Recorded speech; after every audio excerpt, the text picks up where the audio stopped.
Hi, everyone. Job and ethical choices. And today our topic is going to be about how to go about filling out a resume, or how to make employers be able to hire you.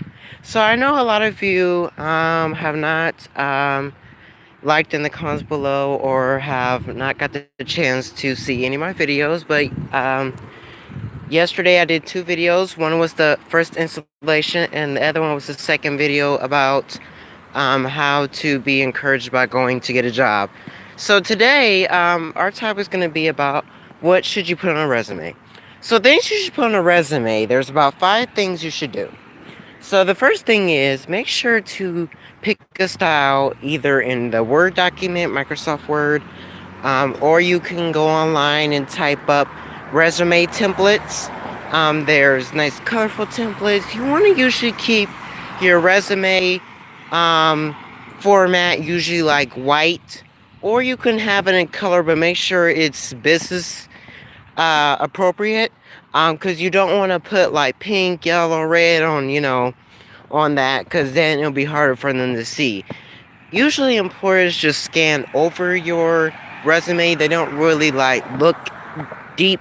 They don't actually go in depth with it because they don't really have the time to be able to accommodate that and be able to look through the whole resume. So they just want one quick scan, and then they'll figure out if you're right for the position or if you're right for the company. So the second tip is make sure when you get done with the template in your format, you want to put your name, your address, your phone number, and your email. But you want that on the top of your resume template.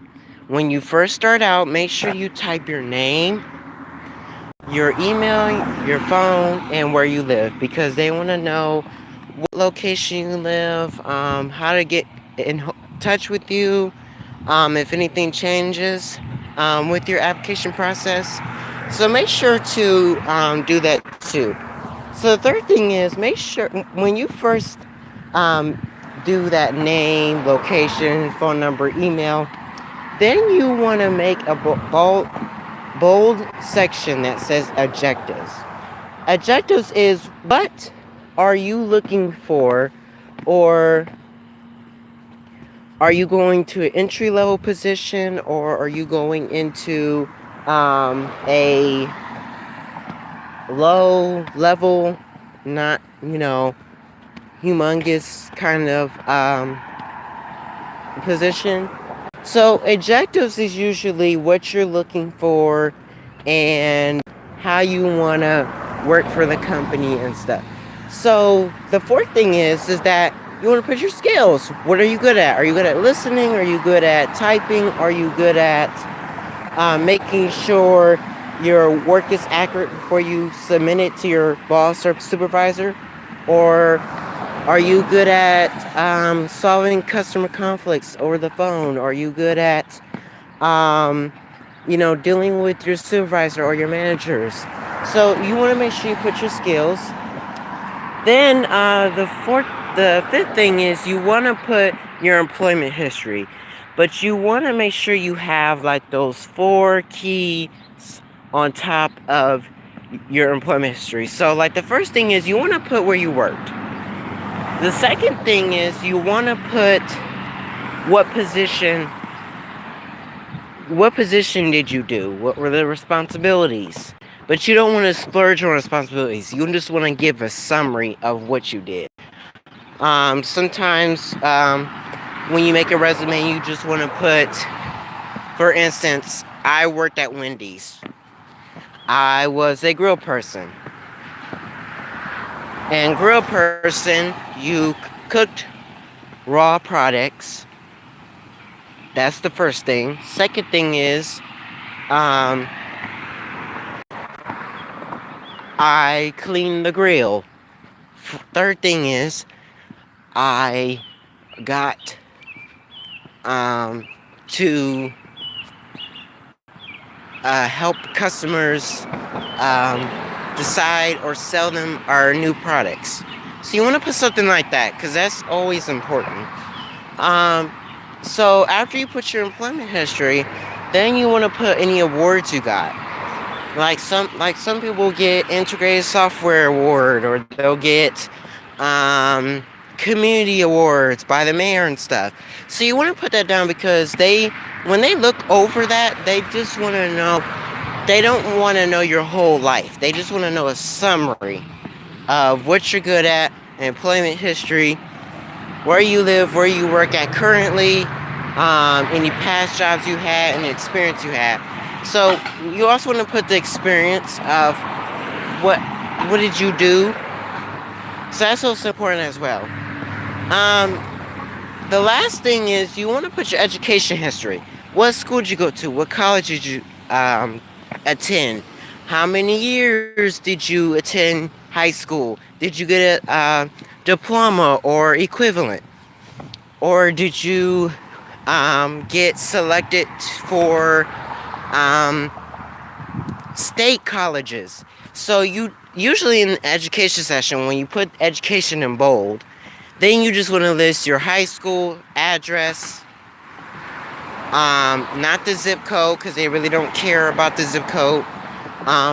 You want to put that. Then you want to put what's your GPA? What was your GPA in high school? Have you graduated from college or high school? Are you the first in your family to go to college? That type of thing. That's like a short summary. They don't want to know a whole summary of your education history. They just want to know. They don't want to know every single fact. Then the last thing is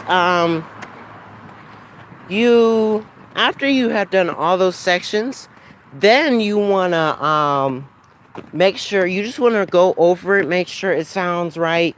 And then when you fill out your application and then they call you in for the interview, then you want to read off of your resume. You want to make sure to make 2 copies. One is for you, and then the other one is for the employer that you're going to be working for. That's always important. Sometimes some people forget to do that. They'll just have the application in their hand. That's good too. You go off of that, but it's also that it's really impressing to them when you go off the resume, because you're giving them a copy and then you have a copy to read off of. And make sure, like when you're in an interview, or if you do get hired and it's like a over the phone interview, make sure that you're listening to what they're saying, you're taking in every information about the company. And also another thing is going on their company website, because most companies have company websites. Those company websites can tell you information like pay, what positions are open, and you can usually apply online. They tell you that in the next 5 to 10 business days, we'll contact you to know if you got hired for the position or not.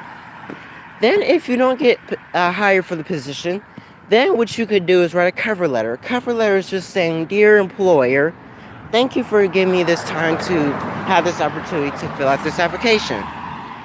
Then you want to say, "I really appreciate you giving me this time to fill out this application. I hope I hope to reapply soon." Or you just want to put, "Thank you for giving me the opportunity to be able to fill out the application process. I really appreciate it. I think that your company has a lot of great salary and different good positions, but I will apply next time." So you want to put something that's not rude just because you didn't get the job. You want to put something that has a little sense to it, okay?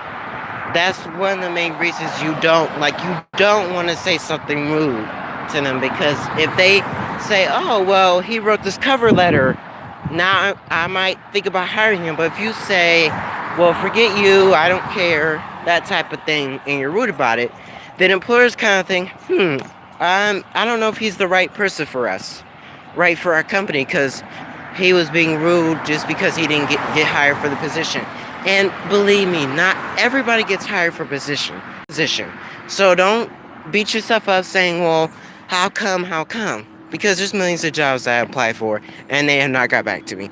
But it's always important to make sure that you do follow up on your application, because that tells them that you want to work, and then eventually they'll hire you after you call so many times. because then they'll look at you and say, okay, this person is interested in this position. He has applied and he's making sure that he can um, see, make sure that his application went through, and making sure that we're reviewing it to see if he's good for our position or our company. So that is usually one of the important keys. I hope that you guys really enjoyed this video today. I decided to make this video because I think that we all make mistakes on our resume, and sometimes our resumes are in different colors or in different fonts. Also, one thing you want to keep in mind is when you do have fonts or whatever, you want to make sure they're black, and make sure like any sections you have they're in bold. But then when you do, eventually, when you start to write, make sure they're in the size of like 10 or 11, not 16 or 20, because then that's too big. That's not, you want to make sure you fit each of those sections into that one page. You don't want to have two pages. You don't want to have a second page. You want to make sure that you have all the information in one page. So I hope that you guys enjoyed this video. This is another job in Ethical Choices. This is Logan heading out.